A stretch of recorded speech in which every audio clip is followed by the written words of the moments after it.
손흥민 선수의 경기력을 둘러싼 영국 현지 언론과 전문가들의 설왕설래가 장난이 아닙니다.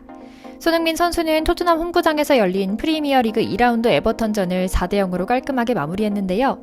바로 직전 경기 이후 백인도 아니고 그렇다고 유럽 사람도 아닌 손흥민 선수를 향한 평가의 잣대가 날카로운 것은 기분 탓이겠거니 하지만 이번 시즌에는 시작부터 어김없이 손흥민은 다 끝났다. 다 늙어서 무슨 주장이냐? 손흥민 너무 건방지고 쓸모없다라는 비난이 비수처럼 날아들었던 것을 잠재우는 데는 단 한 경기면 충분했습니다.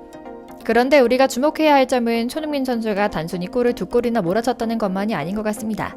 손흥민 선수가 만든 2골은 자칫하면 집중력이 흐려지고 자만할 수 있는 바로 우리 선수들이 골을 넣은 뒤 얼마 지나지 않아 나왔다는 점에서 의미가 있습니다.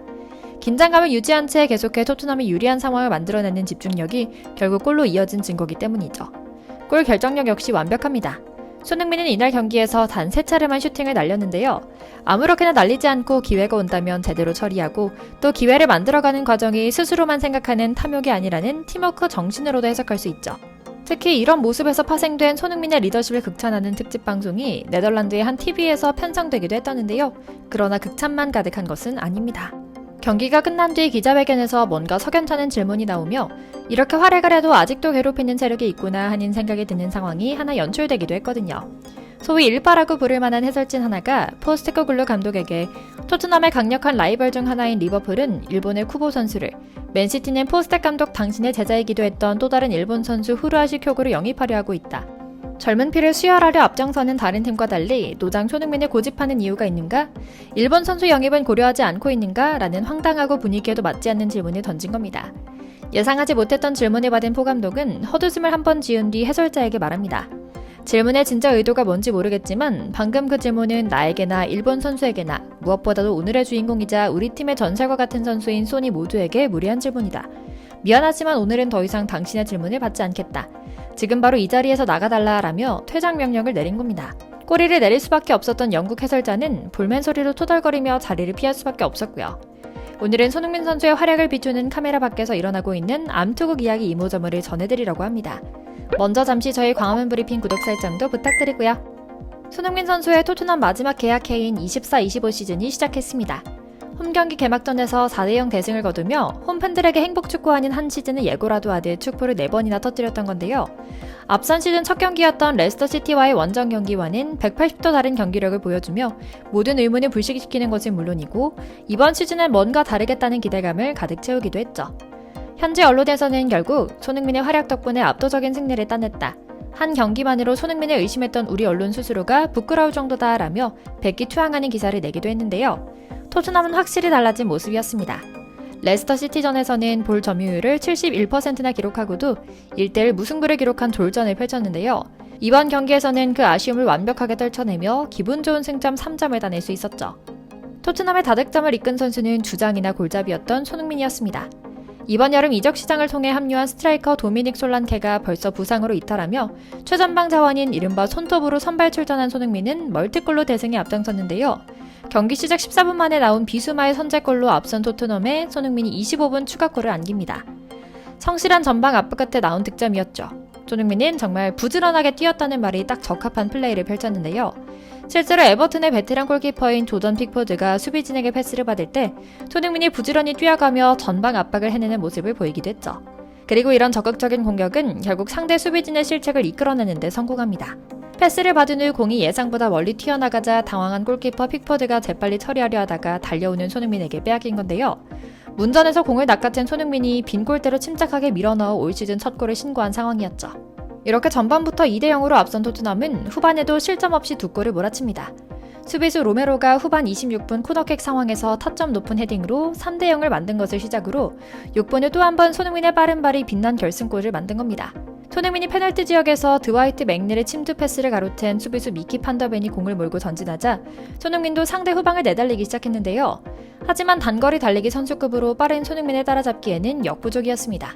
10초 만에 문전까지 전진한 뒤 패스를 받은 손흥민이 픽포드와 1대1 상황에 마주했는데요.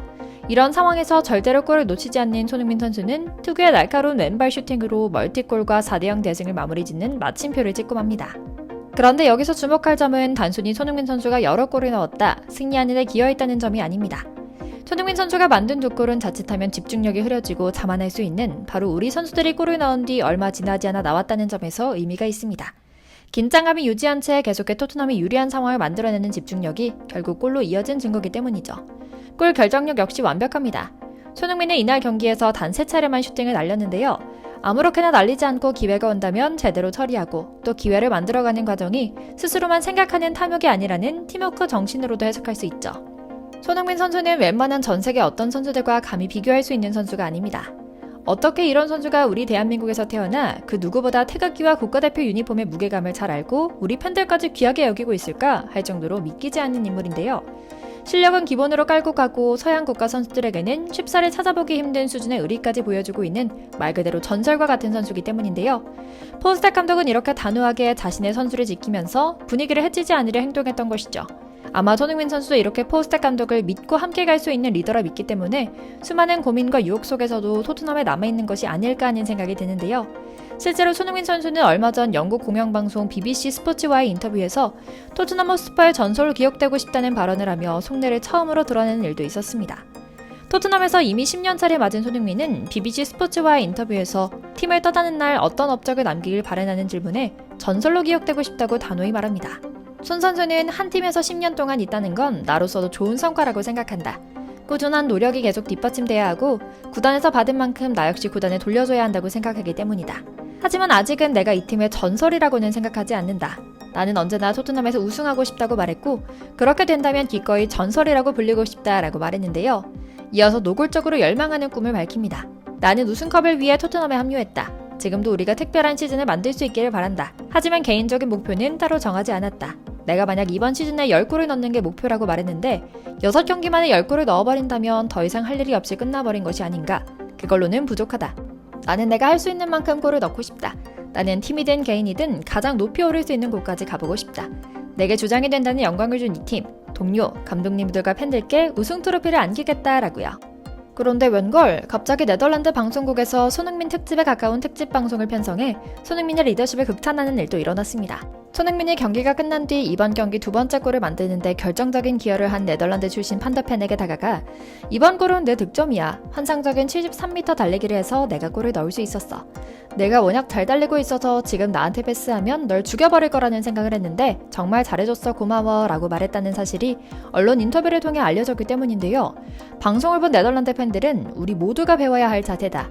자신의 공으로만 돌리는 일부 선수들에게 귀감이 되는 사례가 될 것이다 라며 손흥민을 치켜세우기도 했죠. 언제나 겸손하면서도 팀을 생각하는 소니는 누구보다 열심히 뛰며 동료, 팬, 감독과 구단 관계자들 모두를 알뜰살뜰 잘 챙깁니다. 그게 인종차별을 당해도 인내하며 달릴 수 있는 힘, 언론과 팬의 욕을 먹어도 스스로를 더 당기며 골을 넣을 수 있는 힘이 됐을 겁니다. 시즌은 길고 경기는 많습니다. 무엇보다도 우리 손흥민 선수가 몸과 마음 모두 다치지 않고 한 시즌 파이팅하길 기원하며 오늘 영상 마치겠습니다. 저희 광화문 브리핑 구독, 좋아요도 부탁드리고요. 오늘도 시청해주셔서 감사합니다.